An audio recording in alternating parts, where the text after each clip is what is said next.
नमस्कार बच्चों, मैं हूं आपका बड़ा भाई, आपका दोस्त रुपेश कुमार सिंह। और अपने आज के वीडियो लेसन में हम लोग स्टडी करने वाले हैं class 9 physics bye Lakhmir Singh and Manjeet Kaur का पहला चैप्टर मोशन के अगले पॉइंट यूनिफॉर्म और नॉन यूनिफॉर्म मोशन के बारे में।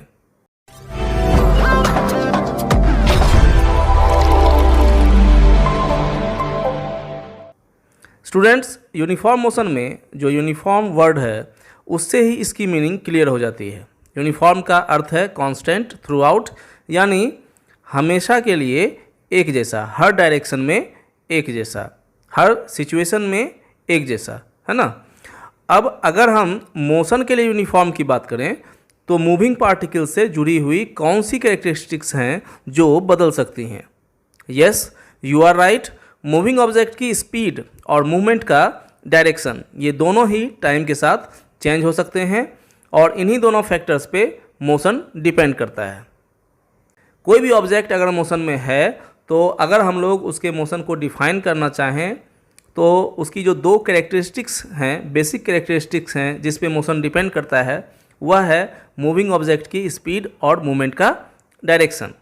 बट यदि किसी मूविंग ऑब्जेक्ट की स्पीड कांस्टेंट हो जाए, यानी हम कितने भी स्मॉल इंटरवल ऑफ टाइम की बात करें, अगर यह उस टाइम इंटरवल में हर बार सेम डिस्टेंस कवर कर रहा हो तो उसकी स्पीड कांस्टेंट होती है।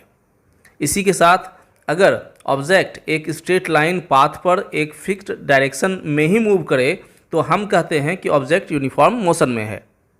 इस तरह यूनिफॉर्म मोशन में रहने के लिए दो कंडीशंस हैं बच्चों।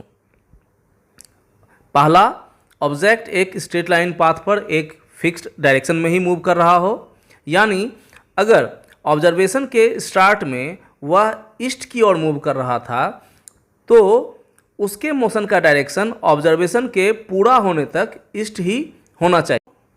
दूसरा कंडीशन प्यारे बच्चों, टाइम इंटरवल कितना ही स्मॉल हो, नैनो सेकेंड्स भी हो जाए, इंस्टेंट ऑफ टाइम भी हो जाए, प्रत्येक इंस्टेंट, प्रत्येक नैनो सेकेंड, प्रत्येक सेकेंड, प्रत्येक मिनट, प्रत्येक आवर में ऑब्जेक्ट के द्वारा कवर्ड डिस्टेंस सेम होना चाहिए, यानी ऑब्जेक्ट की स्पीड सेम होनी चाहिए।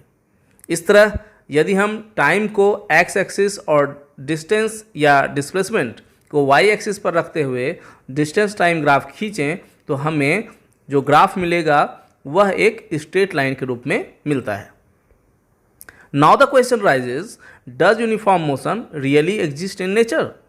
तो इसका जवाब है स्टूडेंट्स नो, क्योंकि यूनिफॉर्म या इनर्शियल मोशन में होने का अर्थ है ऑब्जेक्ट ने ना तो कभी अपने मोशन का डायरेक्शन बदला, ना ही इसकी स्पीड कभी चेंज हुई, जिसका मतलब यह होगा कि यह मोशन हमेशा हमेशा के लिए कायम रहेगा, जो प्रैक्टिकली पॉसिबल नहीं है प्यारे बच्चों।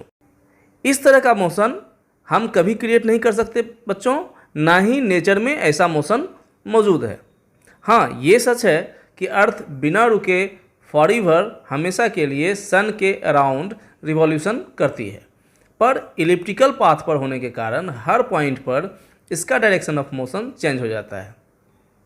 और भले ही इसकी एवरेज स्पीड सेम हो स्टूडेंट्स, पर रिवॉल्यूशन के दौरान इसकी स्पीड वेरी करती है।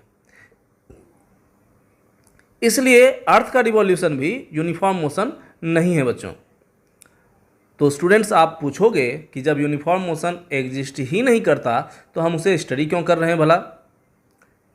क्योंकि माय डियर्स, हम फिजिक्स में मोशन को ऑब्जर्वेशन टाइम इंटरवल के लिए ही स्टडी करते हैं। मोशन की चर्चा अगर हम लोग कर रहे हैं, मोशन को हम लोग स्टडी कर रहे हैं, तो एक बात हमेशा याद रखिए कि उस मोशन के साथ एक फिक्स्ड टाइम इंटरवल हमेशा जुड़ा रहता है। हम कितने समय के लिए किसी ऑब्जेक्ट के मोशन को वॉच कर रहे हैं, यह काफ़ी इम्पोर्टेंट है बच्चों, है ना। जब तक हम एक फिक्स्ड टाइम इंटरवल की बात ना करें तो फिर हम मोशन को डिफाइन नहीं कर पाएंगे कि मोशन जो है उसका नेचर क्या है।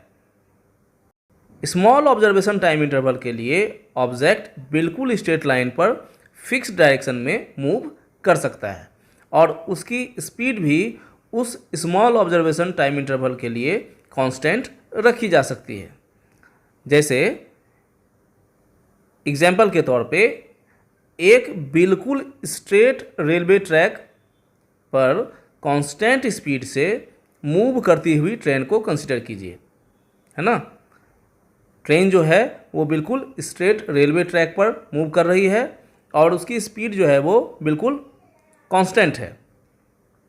तो जितनी देर के लिए ट्रेन इस तरह के मोशन में रह पाएगी, है ना, जितना टाइम इंटरवल के लिए ट्रेन इस तरह का मोशन फॉलो करेगी, तो हम कहेंगे कि उस टाइम इंटरवल के लिए ट्रेन जो है वो यूनिफॉर्म मोशन में थी। Students, now let's discuss the commonly observe type of motion, that is non uniform motion.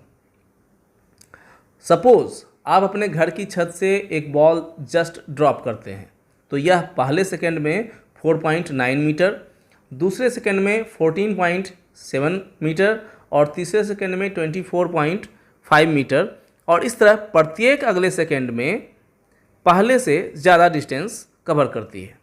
हालांकि यह स्ट्रेट लाइन पाथ पर डाउनवर्ड फिक्स्ड डायरेक्शन में मूव करती है बच्चों, पर इसकी स्पीड ग्रेविटेशनल फोर्स के कारण लगातार चेंज यानी बढ़ती चली जाती है।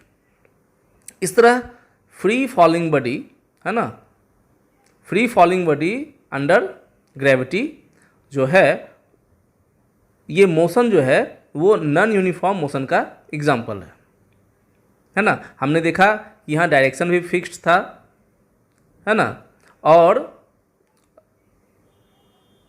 एकदम स्ट्रेट लाइन पाथ पर बॉल जो है वो मूव कर रहा था, जिसके कारण कि इसका डायरेक्शन फिक्स्ड था। लेकिन जो ग्रेविटेशनल फोर्स है उसके कारण ये जो मोशन था बॉल का वो एक्सेलरेटेड हो जाता है। एक्सेलरेशन के विषय में आप लोग आगे काफ़ी डिटेल में पढ़ोगे। तो यहाँ पे उसकी स्पीड जो है बॉल की, जो गेंद गिर रही है नीचे, उसकी स्पीड कांस्टेंट नहीं रह पाती है, सिर्फ डायरेक्शन कांस्टेंट रहता है। और यूनिफॉर्म मोशन होने के लिए ये दोनों ही चीज़ें, ये दोनों ही फैक्टर्स, डायरेक्शन और स्पीड जो है वो फिक्स्ड होने चाहिए। इसलिए free falling body under gravity जो है ये नॉन यूनिफॉर्म मोशन का एग्जाम्पल है।